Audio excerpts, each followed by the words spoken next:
Today's video is sponsored by Surfshark VPN. Good evening. I'm just on my way to a business meeting at my friend's house. Let's call him Al. Al is really bad at keeping secrets. I always say to him, well, Big Al, Ali J. It sounds to me like what you need is Surfshark. That way, even if you and your colleagues can't keep their mouths shut, at least Surfshark's advanced encryption will keep you secure when you browse online. And you can use region-specific pricing to get your Secret Santa gifts for the best price. I know you don't have a lot of money to spare these days. Speaking of which, did you know that Surfshark's Black Friday sale is still on until the 31st of December? Follow the link in the description below and enter the code Jago to get 83% off a 2-year plan, with 4 months extra free. Ah, here I am. I'll let you know how the party goes. Business meeting, I mean.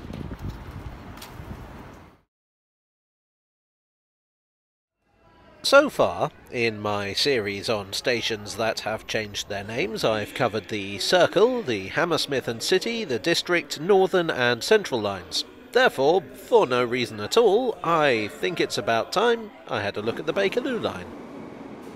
The Bakerloo Line itself underwent a significant name change early on. Originally it was the Baker Street and Waterloo Railway when it opened in 1906. But within a year it was renamed the Bakerloo Railway, which certain press folk at the time considered to be very vulgar and even, dare I say it, American. But nevertheless, the catchier name became the official one. We'll start in the north at HARROW and WEALDSTONE. This station opened on the 20th of July 1837, which makes it one of the oldest stations in London. Not quite the oldest, but it's certainly getting on a bit. When the London and Birmingham Railway first opened it, it went by the name of HARROW and wasn't particularly close to Harrow or Wealdstone. But by 1897, both towns had expanded enough that they decided to change the name. Next we have North Wembley, and this is a bit of a cheat on my part because technically it's always been called North Wembley. But before opening, serious consideration was given to the name East Lane. Anyway, it opened in 1912. The next station down the line, Wembley Central, is more complex. It opened in 1842 as Sudbury and spent the next century creeping ever closer to Wembley, in terms of its name at least. In 1882 it became Sudbury and Wembley. In 1910 it became Wembley for Sudbury. In 1948, the Olympics came to Wembley and the station was renamed Wembley Central. It just seems kind of strange these days that it took them so long to just say it's in Wembley, given the modern importance of the stadium. But hindsight is 2020, as they say. Harlesden is another one where I'm not entirely sure whether we should say it was renamed or not. Basically, in 1841 there was a station called Willesden on the site, which was replaced by Willesden Junction in 1866. But then in 1912 a new station was built here, and that's Harlesden. So, depending on whether you count the two stations as the same one, it may have been renamed, or it may not. Stupid northern half of the Bakerloo Line, why can't you be more like the southern half? The underground station at Paddington is complicated, with both the metropolitan and district parts having been named different things. But fortunately for me, the Bakerloo part has always been just plain old Paddington. Edgware Road not only hasn't been renamed, but its name is used for 2 separate tube stations.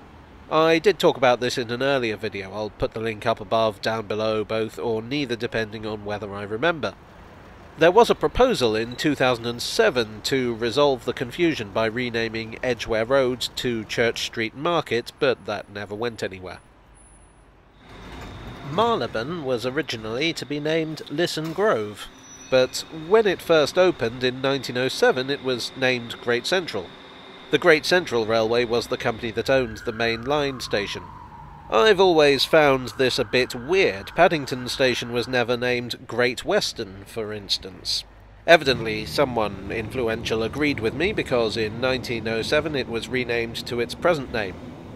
Marylebone, Marylebone, Marylebone, however you want to pronounce it. Most of the stations in central London have carried the same name since opening, but once we get to Charing Cross and Embankment, things get a wee bit complicated. Although less complicated than on the Northern District and Circle lines, so that's something. So, the Bakerloo station, that is now Charing Cross, was originally Trafalgar Square. In the 1970s, with the planned arrival of the Jubilee line, it was decided to combine the Northern and Bakerloo stations into a single one, and so in 1979 Trafalgar Square became Charing Cross. Now, Embankment. Ah, Embankment. Embankment opened in 1906 as Embankment. This was a little confusing because it was connected to the pre-existing District Line station, which was called Charing Cross. So in 1914 they compromised and the Bakerloo station was renamed Charing Cross Embankment. Then in 1915, just Charing Cross. Then in 1974, Charing Cross Embankment. And finally, with the rebuilding of Trafalgar Square station, it went back to Embankment. Next we have Lambeth North, which is a small and relatively quiet station, but which has had 3 different names. It sits by the junction of Kennington Road and Westminster Bridge Road, so when it opened in March 1906 it was named Kennington Road. 3 months later they switched it over to Westminster Bridge Road. I'm not clear exactly why. Perhaps they were worried about it getting confused with the City and South London Railway's Kennington station, which is a fair old hike away. Either way, in 1917 it became Lambeth North. Elephant and Castle was always named Elephant and Castle, because honestly, why mess with perfection? So there you go, every station name change on the Bakerloo line. Compared to some of the lines we've covered, it's relatively simple. Most of the stations didn't change their names at all, only 6 out of 25 did, and if I stuck to the brief of this video, that would be a very short episode indeed. But if there's one thing I'm good at, it's rambling on irrelevantly. The train now approaching. Hello, I hope you enjoyed this highly padded tale from the tube. If so, I would be jolly grateful if you'd hit the like button. If you'd like to see future episodes in this series, or just more on the underground in general, you may find it helpful to subscribe. Thanks as ever to my donors on Ko-fi and Patreon. You are the elephant to my castle. Thanks also to Surfshark for sponsoring this video. Click the link in the description to take advantage of their special offer.